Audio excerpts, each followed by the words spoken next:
کتابوں سے پڑھا ہے، میں نے وہ سبق یاد کیا ہے، میں وہ سبق آپ کے سامنے پیش کر رہا ہوں۔ کوئی اہمیت کے نام پر آپ کے سامنے میں فیصلہ نہیں کر رہا ہوں، بلکہ آپ کو سبق سنا دے رہا ہوں، فیصلہ آپ کے ہاتھ میں ہے۔ بسم اللہ الرحمن الرحیم، نحمدہ و نصلی علی رسولہ الکریم۔ سب سے پہلے جو بات یہ شروع ہوئی تھی کہ شیعہ حضرات کی طرف سے یہ کہا گیا کہ ہم تمام کے تمام صحابہ کو عادل مانتے ہیں۔ اولاً یہی دعویٰ پیش کیا گیا تھا، لیکن چونکہ اس دعوے پر صحیح طریقے سے نقد نہیں پیش کیا گیا، بلکہ اس دعوے پر نقد اس طریقے سے پیش کیا جانا چاہیے تھا کہ اگر آپ تمام کے تمام صحابہ کو عادل مانتے ہیں تو آپ اپنے جو دوسرے شیعہ حضرات ہیں ان کی کتابوں سے ہٹ رہے ہیں، اس لیے کہ کتاب ہے شیعہ کی سلیم بن قیس العامری، اس کے صفحہ نمبر 92 بیروت سے چھپی ہے۔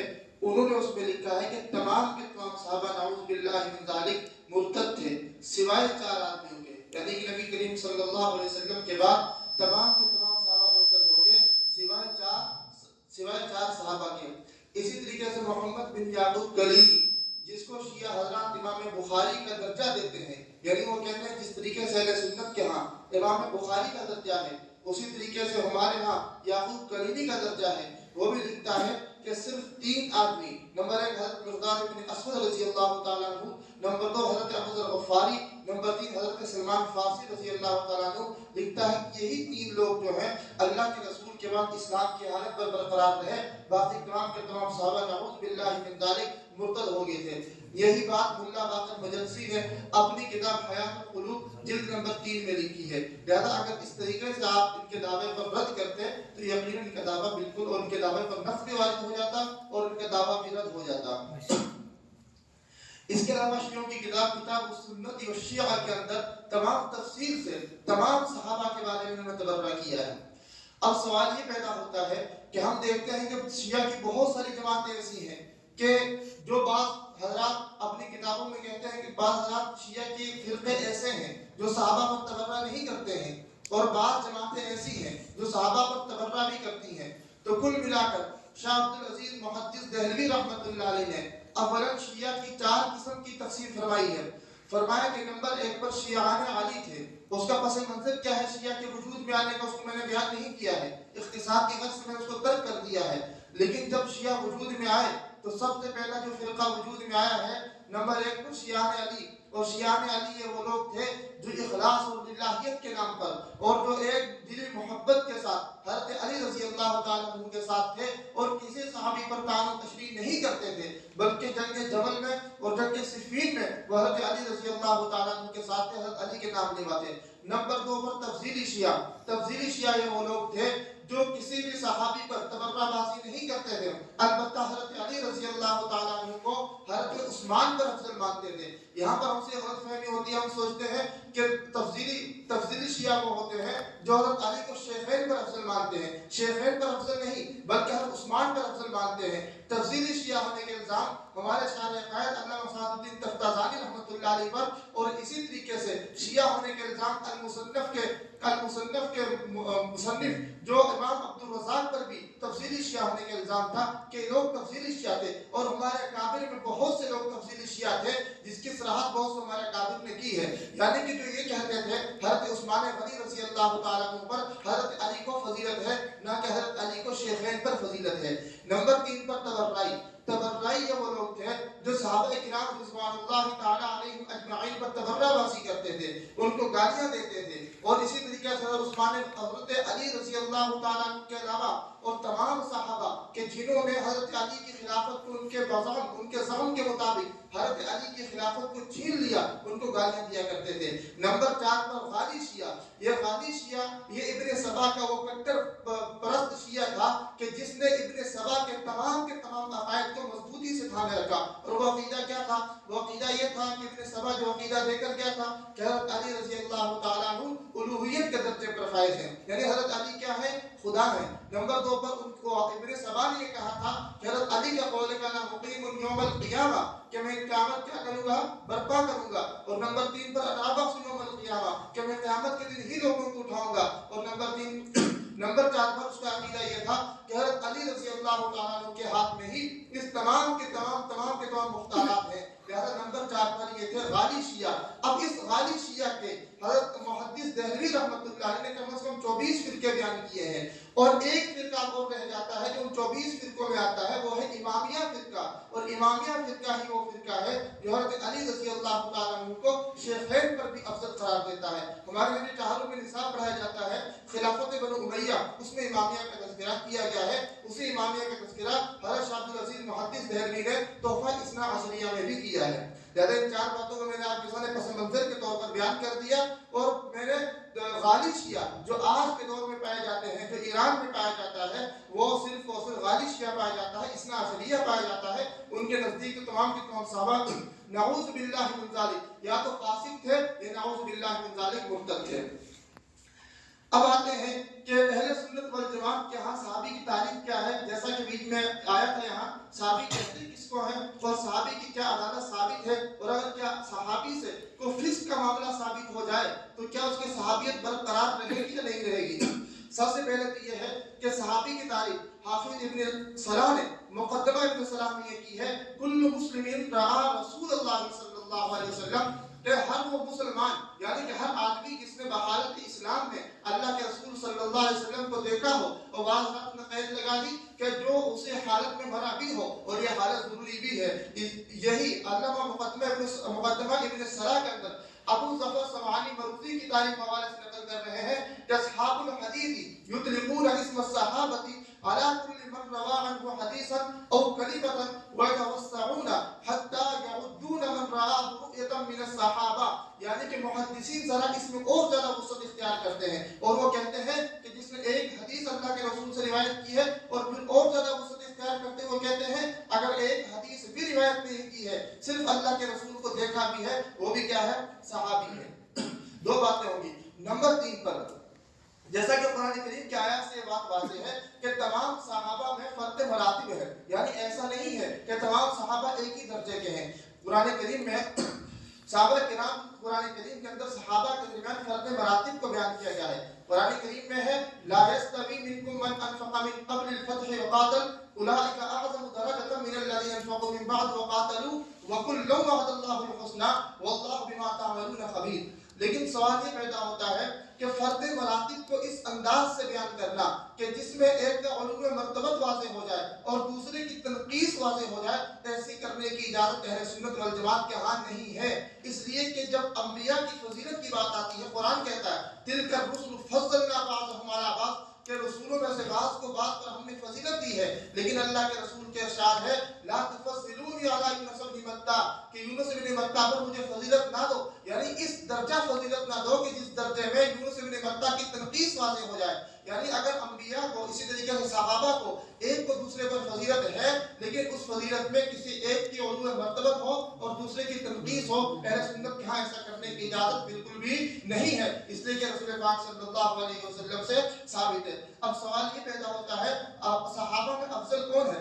اہل سنت والجماعت کا عقیدہ کیا ہے؟ اہل سنت والجماعت میں احناف میں فقہ اکبر جو امام ابو حنیفہ رحمۃ اللہ علیہ کی کتاب ہے، اس میں لکھا ہے کہ افضل الناس بعد رسول اللہ صلی اللہ علیہ وسلم ابو بکر ثم عمر بن الخطاب ثم عثمان بن عفان ثم علی بن ابی طالب. یعنی ترتیب کے ساتھ اس فرق کو بیان کیا گیا ہے، یعنی ترتیب کے لحاظ سے، فضیلت کی ترتیب کے لحاظ سے پہلے حضرت ابو بکر ہے، پھر حضرت عمر ہے، پھر عثمان ہے، پھر حضرت علی رضی اللہ تعالیٰ عنہ ہے. مولا علی قاری رحمۃ اللہ علیہ فقہ اکبر کی اسی بات کی تشریح کرتے ہوئے فرماتے ہیں وتفضیل ابی بکر و عمر رضی اللہ تعالیٰ عنہما متفق علیہ بین اہل السنت وهذا الترتیب بین عثمان وعلی رضی اللہ عنہما وهو ما علیہ اکثر اہل السنہ. یعنی سب سے پہلی فضیلت حضرت ابو بکر کو ہے، پھر حضرت عمر کو ہے، اور پھر یہی ترتیب حضرت عثمان اور حضرت علی کے درمیان بھی ہے. اسی طریقے سے شارح عقائد انہوں نے بھی، جو کہ جن پر تفصیلی شیعہ ہونے کے الزام ہے، انہوں نے بھی یہی بات لکھی ہے. انہوں نے لکھا ہے کہ علی ھذا الترتیب وجدوا السلف وانظر انه لو لم يكن لهم دلیل هنالك لما حكموا بذلك. کہ سلف سے یہ بات جو منقول ہوئی ہے، یعنی اس طریقے کی ترتیب، افضلیت کی ترتیب منقول ہوئی ہے، فرمایا کہ یہی ترتیب ہے. وانظر، فرمایا کہ غور کرو، انه لو لم يكن لهم دلیل هنالك لما حكموا بذلك. اگر ان کے ہاں یہ دلیل نہ ہوتی تو اس کو وہ بیان نہ کرتے. حالانکہ ان کے ہاں بھی علامہ سعد الدین تفتازانی نے آگے چل کر انہم متوقفین کے لفظ شرح عقائد میں آیا ہے کہ وہاں پر انہوں نے کیا فرمایا ہے کہ شارح عقائد کہتے ہیں کہ بعض اہل سنت کے علماء کے ہاں حضرت علی کو حضرت عثمان کو حضرت علی پر فضیلت کے دینے کے سلسلے میں توقف کیا ہے. یہ شارح عقائد کے ہیں. گویا کہ شارح عقائد کا ایک گنا رجحان معلوم ہوتا ہے تفسیر شیعہ کی جانب. متاثرین میں سے ابن حزم کی طرف یہ بات منسوب کی گئی ہے. ابن حزم کی طرف بات منسوب کی گئی کہ وہ بھی حضرت عثمان کو حضرت علی پر فضیلت دیتے ہیں. لیکن ابن حزم نے بڑی صراحت کے ساتھ گفتگو کی ہے. انہوں نے فرمایا ہے کہ اختلاف الناس فی من افضل عثمان و علی رضی اللہ, کہ لوگوں میں اختلاف ہو گیا کہ عثمان افضل ہے یا علی افضل ہے. کہ فرماتے ہیں والذی یقع فی نفوسنا دون انقطع به ولا نخطئ من خالفنا فی ذلك وهو ان عثمان افضل من علی. کہتے ہمارے نفوس بات میں غلطی نہ کریں کہ حضرت عثمان غنی رضی اللہ تعالیٰ عنہ حضرت علی رضی اللہ تعالیٰ عنہ پر کیا ہے, افضل ہے. لہذا جو تفضیلی شیعہ جن پر ہونے کا الزام ہے انہوں نے بھی اہل سنت والجماعت کا یہی موقع بیان کیا ہے کہ عثمان غنی رضی اللہ تعالیٰ عنہ حضرت علی رضی اللہ تعالیٰ عنہ پر کیا ہے, فضیلت رکھتے ہیں. لیکن جیسا کہ شارح عقائد اس طریقے سے دوسرے تفسیری شیعہ ہیں ایک گنا انہوں نے اپنا رجحان کی بھی دلیلیں پیش کی ہیں. اب دوسری بات آتی ہے عدالت صحابہ کی. جیسا کہ صحابہ کلہم عدول کی بات بیان کی گئی. سب سے پہلے سمجھنا یہ ضروری ہے کہ عدالت کس کو کہتے ہیں. فقہاء کے ہاں جب عدالت کی بات ہوتی ہے تو وہ ہوتی شہادت کے سلسلے میں, اور جب محدثین کے ہاں عدالت کی بات ہوتی ہے تو مردود بالروایت یا مقبول بالروایت کے تحت وہ بحث کرتے ہیں. لہذا فقہاء کیا کرتے ہیں اور محدثین عدالت کو شاہد کے لیے شرط قرار دیتے ہیں, چاہے وہ راوی ہو چاہے فقہاء کے درمیان قاضی کے عدالت میں وہ شاہد ہو, دونوں کے لیے عدالت کو کیا کرتے ہیں, شرط قرار دیتے ہیں. اور یہ شہادت کے لیے یا اسی طریقے سے روایت کے لیے, حالانکہ روایت بھی ایک گناہ شہادت ہے, اس کے لیے شہادت کا شرط ہونا اس کی اصل قرآن کریم میں موجود ہے. قرآن کریم میں وَشْهِدُوا ذَوِي عَدْلٍ مِّنكُمْ, اسی طریقے سے قرآن کریم میں مِمَّن تَرْضَوْنَ مِنَ الشُّهَدَاءِ, کہ شہداء میں سے جن سے تم راضی ہو, جن کو تم پسند کرتے ہو, پسند اسی کو کیا جا سکتا ہے جس کی عدالت کیا ہو, واضح ہو. اور عدالت کے متعلق امام ابراہیم نخعی فرماتے ہیں العدل فی الشہادۃ الذی لم تظہر منہ ریبہ, کہ شہادت وہ چیز ہے کہ جس میں کسی سے کوئی خلاف واقعہ بات اور ایسی بات جو کسی شخصیت کے نامناسب ہو وہ بات اس سے ظاہر نہ ہو. اسی طریقے سے عدالت کے متعلق عبداللہ بن مغالب رضی اللہ تعالیٰ عنہ کا قول ہے من کان فیہ خمس خصال, جس شخص کے اندر 5 خصلتیں ہوں, یشہد الجماعہ, نمبر 1 جماعت کی پابندی کرتا ہو, ولا یشرب هذا الشراب, نمبر 2 پر شراب نہ پیتا ہو, ولا تکون فی دینہ خریبۃ, اس کے دین میں کوئی خرابی اور فساد نہ ہو, ولا یکذب, جھوٹ نہ بولتا ہو, ولا یکون فی عقلہ شیء, اس کی عقل میں کوئی فطور نہ ہو. یہ 5 شرط عبداللہ بن مبارک بیان فرما رہے ہیں. محقق ابن الحمام لکھ رہے ہیں ادناها ای العدالۃ ترک الکبائر والاصرار علی الصغیرہ, عدالت کا سب سے کم درجہ یہ ہے کہ ترک الکبائر, کہ کبائر کو چھوڑ دے, والاصرار علی الصغیرہ, اور صغیرہ گناہ پر اصرار کو بھی چھوڑ دے, اس لیے کہ صغیرہ گناہ پر اصرار ہوتا ہے وہ کبیرہ بن جاتا ہے. وترک ما یحل بالمربۃ, اور ایسی چیز کو چھوڑ دے جو عدالت میں تقویٰ میں مربت میں خلل واقع کر دے, ایسی چیز کو بھی کیا کر دے, ترک کر دے.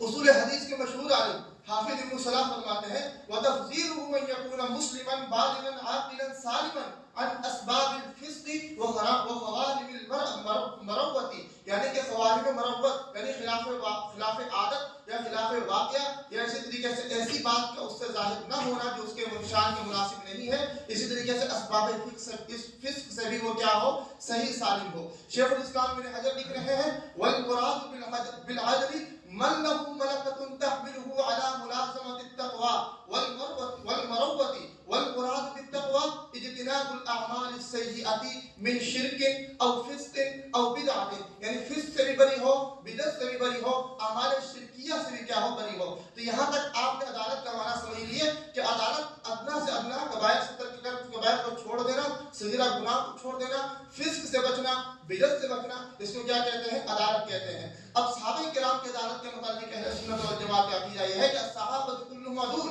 صحابہ تمام کے تمام عادل ہیں, پاک باز ہیں, راست وہ ہیں. قرآن کریم نے اس کی تصریح کی ہے. عدالت کی تصریح قرآن کریم کرتے ہوئے کہتا ہے والسابقون الاولون من المهاجرين والانصار والذين اتبعوهم باحسان رضي الله عنهم ورضوا عنه واعد لهم جنات تجري من تحتها النار خالدين فيها ابدا ذلك الفوز العظيم. جن لوگوں نے بیعت رضوان تک اللہ کے رسول صلی اللہ علیہ وسلم کے ہاتھ پر بیعت کی تھی ان کو السابقون الاولون سے تعبیر فرمایا ہے.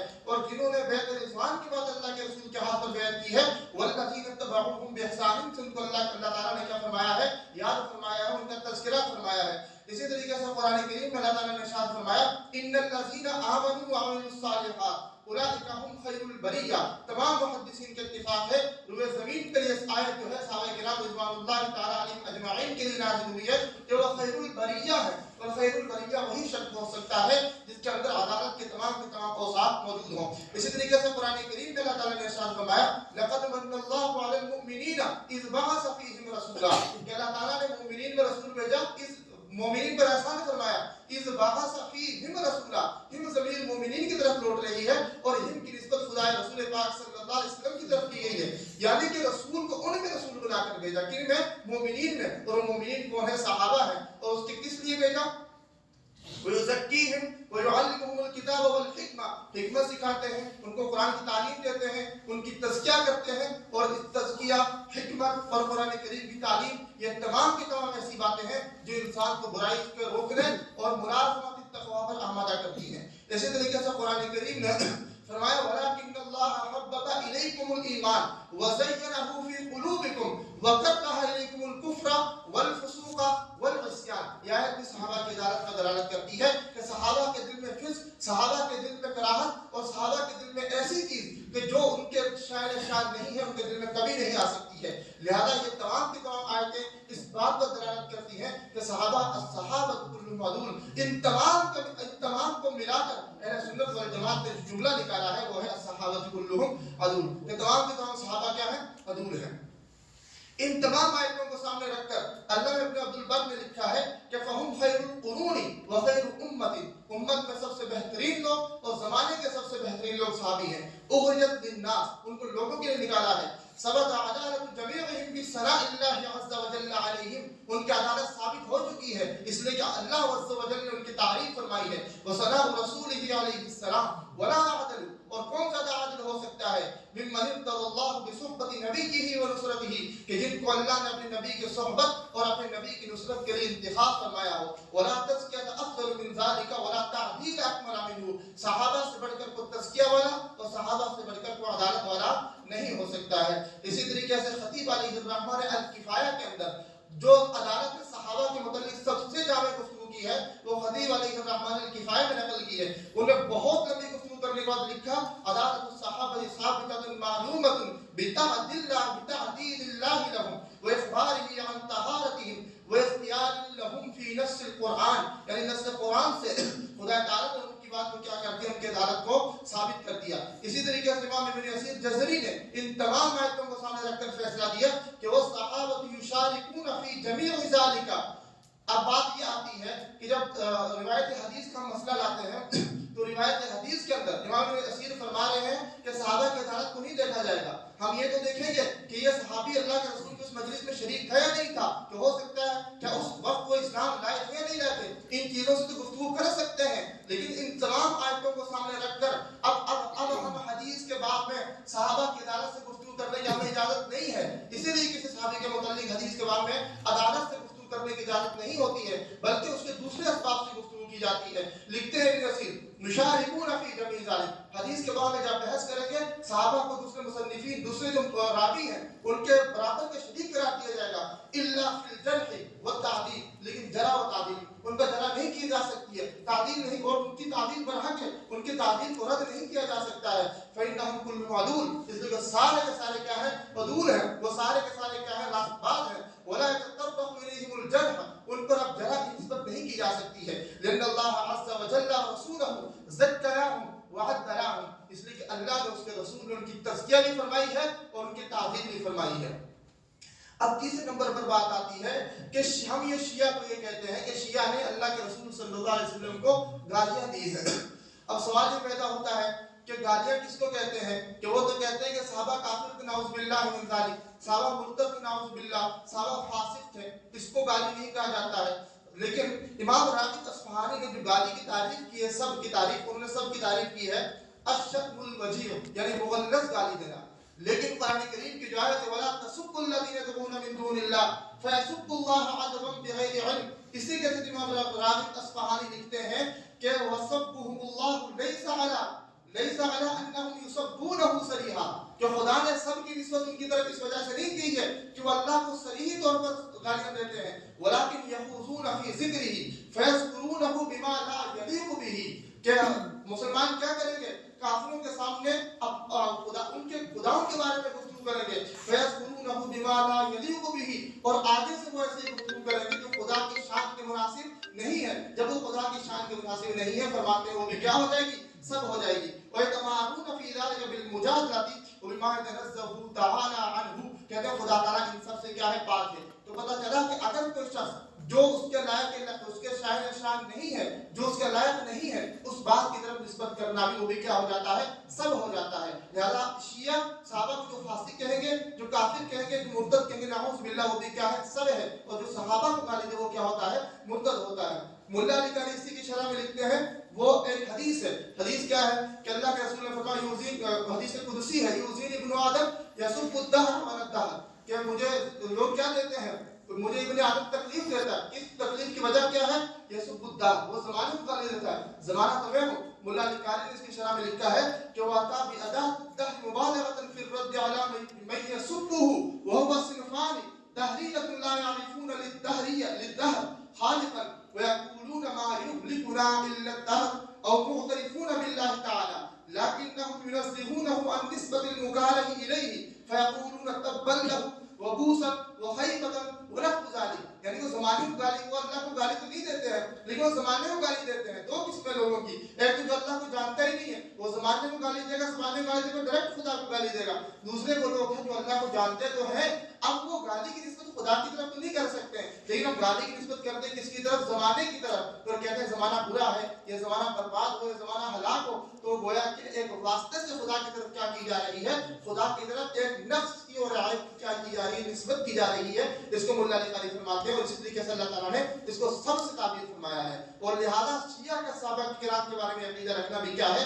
سب ہے، یعنی گالی ہے، اور جو صحابہ کو گالی دے وہ کیا ہو جاتا ہے؟ کافر ہو جاتا ہے۔